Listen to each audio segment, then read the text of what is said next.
So in this video we are going to talk about modification of the ULNT, upper limb neural tension test, and Valsalva test. But before I'll take you there, we're gonna discuss some more important components like history of the nervous tissue. Don't worry, I won't take you that much in detail.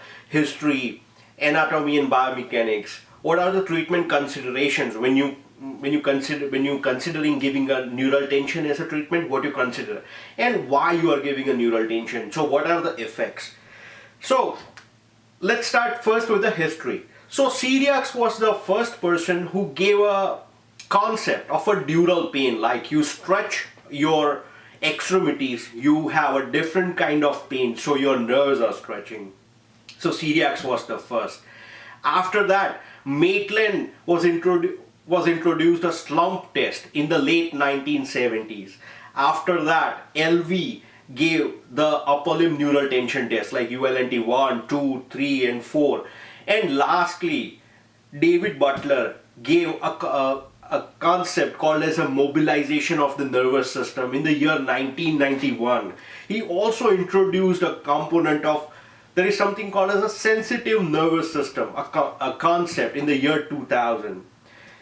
Now we'll talk a little bit about anatomy and biomechanics, that why we stretch the nervous tissue or why we treat a neural tissue as we stretch a muscle or strengthen a muscle. So the first concept is you consider peripheral and central nervous system as one unit. There is no difference, like if there is something called as a central nervous system or peripheral nervous system. The second component is all the connective tissues are continuous in nature. The third component is neurons are connected electrically to one and another. So a best example is if you give a stimulus to your great toe, even you can have a realization, the impulse pass all the way to your brain. Number 5 is neurotransmitters are same. They are same peripherally and they are same centrally. So the flow of cytoplasm in the axons, that is called as the exoplasmic flow, is same.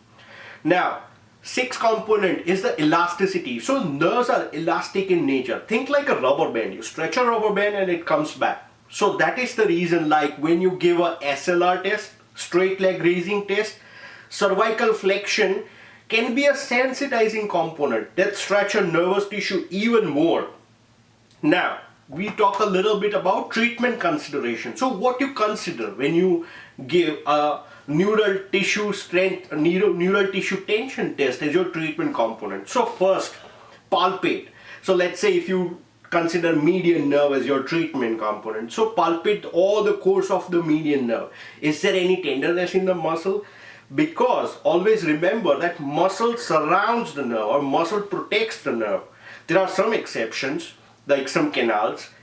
The third one is when you consider neural tissue as a treatment option, use the bigger levers. As I spoke in my previous video, like elbow range of motion is the last that you consider in upper limb neural tension test. Fourth, give the simultaneous treatment. It's like when you give a upper limb neural tension test, so try to give the simultaneous treatment like cross friction massage, hard pack, antiphoresis, and even IFT.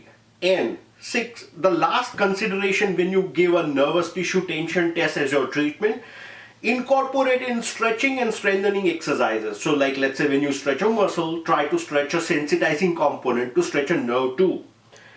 Now, what are the treatment effects? So why you stretch the nerves or why you give a neural tension as a treatment? So there are 3 things mainly.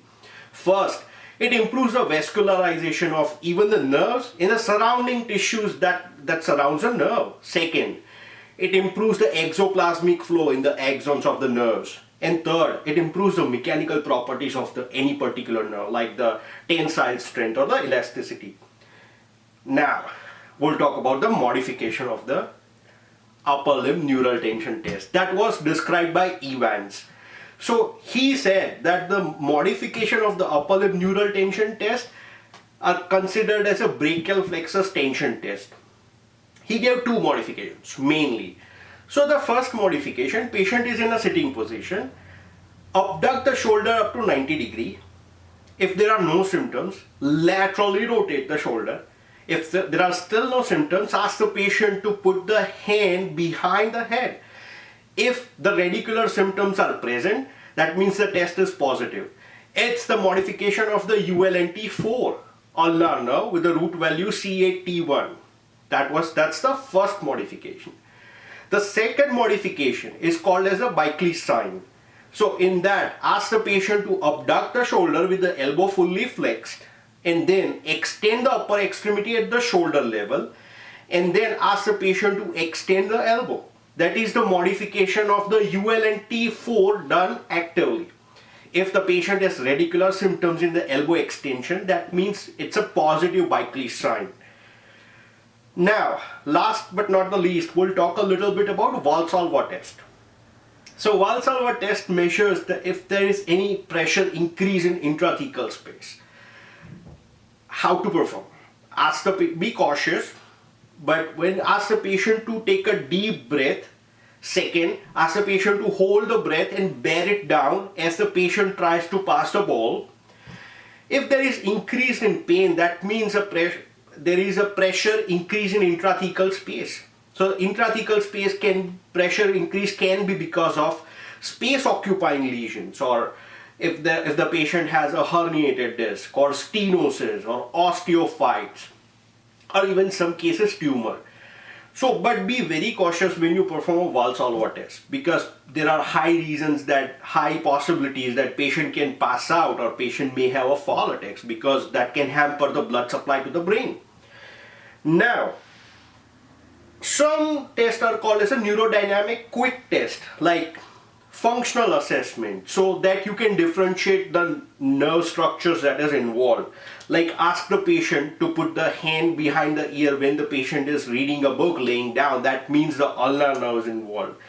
It can help to assess the structure quickly, gives an objective examination. Purpose is to prove or disprove a hypothesis before even starting a treatment. And then, of course, you can add a sensitizing component or desensitizing component. I can give you one example about the upper extremity. So ask the patient to abduct the shoulder up to 90 degrees. If the patient has pain, so you can ask the patient to flex the cervical spine on the same side. So that is something called as a desensitizing component. So patient have relief in the nervous tissue. Or you can sensitize it more by ask the patient to flex the cervical spine to the opposite side. You can add the wrist component, flexion and extension according to the nerve which you are testing. And so that's the reason ULTT is interesting, because you can add other components like joint mobilization and heart pack and simultaneous treatments. Thank you.